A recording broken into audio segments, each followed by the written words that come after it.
I'm Merle.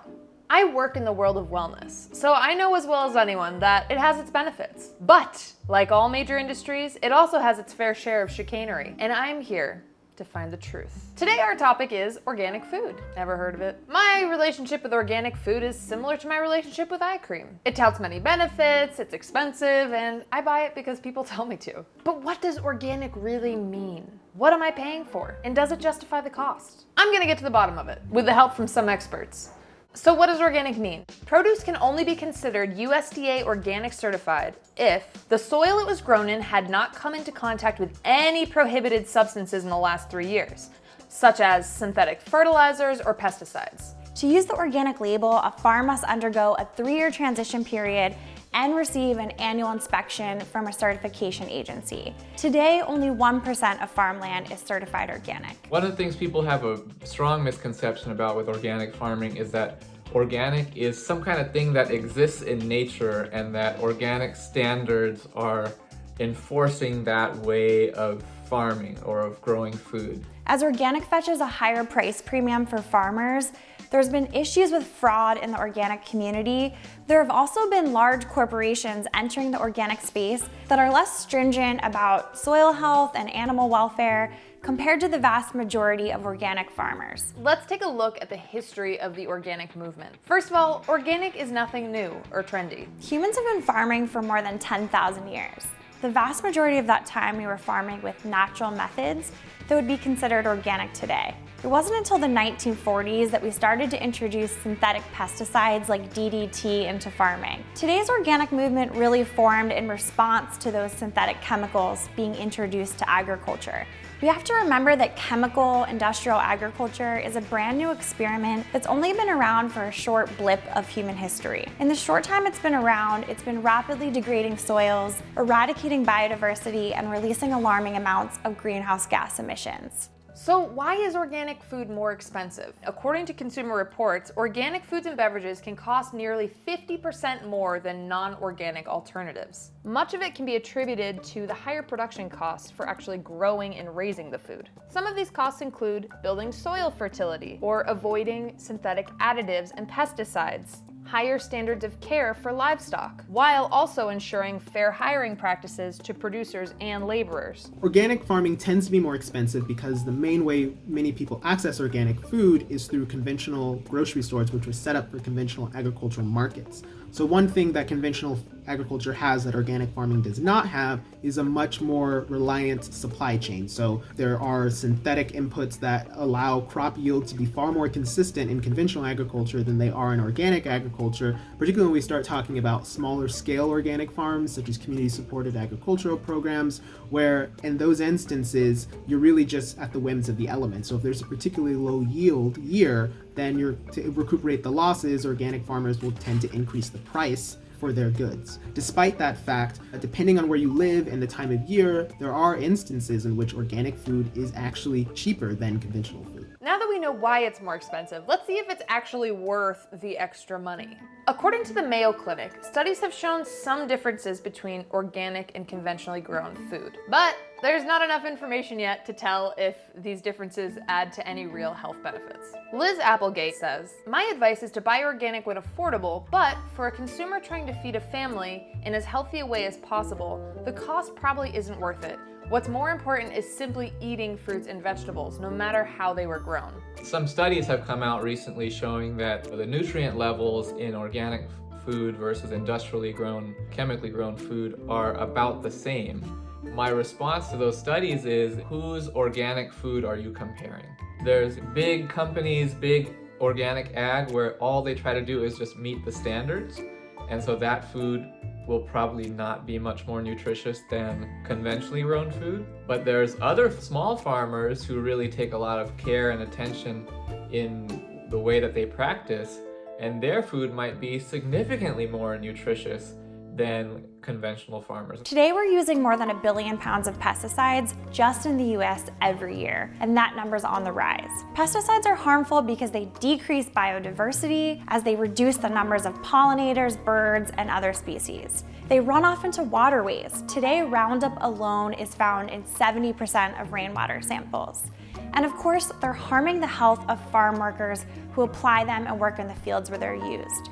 Pesticide exposure may increase the risk of cancer, Alzheimer's, immune system damage, kidney and liver damage, and more.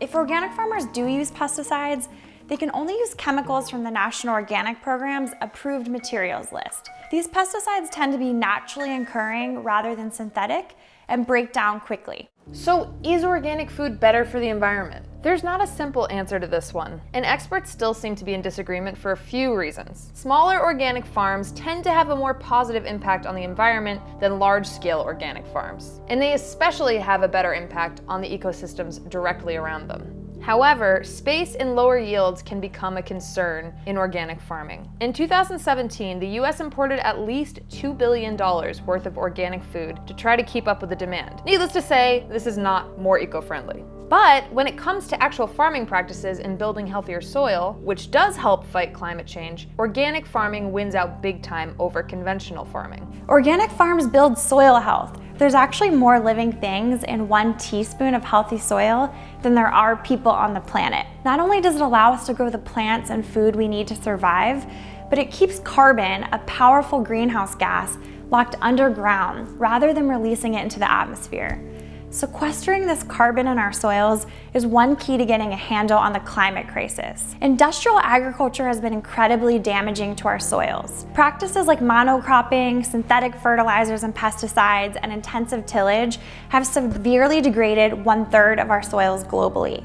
The US is exporting billions of dollars of conventional farm products, and then we're importing organic food to feed our own citizens. If you're talking about the general fertility of the soil and the ecosystems that are in direct contact with organic farms, then yes, organic farms tend to be better for the environment. But now if you're talking about large-scale human impacts from agriculture, such as aquatic dead zones and climate change, despite the fact that organic farms on average tend to contribute less to those issues, they have not put any substantial dent into reducing climate change or water pollution. And in fact, some studies have found that they actually increase these problems because of the symbiotic relationship they have with conventional agriculture. When I say symbiotic relationship, what I mean is that organic farming has risen to prominence in many respects as a reaction to conventional agriculture. So one example of that is something we sometimes call the Manure Paradox, which is that a lot of organic farms will apply manure-based fertilizers that come from livestock that were produced on conventional farms. And so a lot of the growth in those industries are tethered together, and as a result, organics growth has been increasingly reliant on pre-existing infrastructure in the conventional agricultural industry. On top of organic food's expense, which makes it inaccessible to many, food deserts are also a huge issue when it comes to obtaining fresh, healthy, and affordable food at all. The main reason why organic is a privilege is because the main mechanism through which people access organic food is from grocery stores and farmers markets. And so in grocery stores, because organic tends to be more expensive, just the basic economics of the scenario are if you have a higher disposable income, it's more accessible. And because farmers markets have historically been more accessible in wealthier white communities, it tends to then be more accessible to people who live in those communities. Despite that though, many practices that we call organic are actually implemented in urban agricultural settings that actively resist gentrification and create resilient communities. So we see Black and brown people getting together and repurposing urban land to produce what we would consider to be organically produced food in order to create a more robust, resilient community. The vast majority of organic farms in our country are still small, family-owned farms. And one of our biggest challenges in organic is scaling up the production to meet the demand. So is organic farming better? In some ways, yes. I think that depends on what organic farm you're looking at and who you're asking. Because not all organic farms are created equal. Supporting organic local farmers is great. You can know that your dollar went a little bit further that day, and you can know where your food came from. But I think the real root of the issue is our relationship with food. We've grown accustomed to having any type of food at any time of year without having to think about how it got to our plate. I think in order for organic to succeed and improve, we need more, smaller, community-driven, regenerative organic farms, and less large farming facilities that are simply following organic protocols. Ultimately, farming is at its best when it's regenerative and organic, a system that's not using chemical inputs, but's focused on healthy soil. Our whole society is based on this current form of farming that we have. And so to shift to another system requires not just a shift in our farming practices, but a shift in our whole conception of how we relate to earth, how we conceptualize our relationship with land. If you can, finding better pathways to have relationships with your farmers. And in addition to that, creating community around your relationship to food. So the cornerstone of any vibrant community is a relationship to food. And right now we have a very disassociated relationship to food.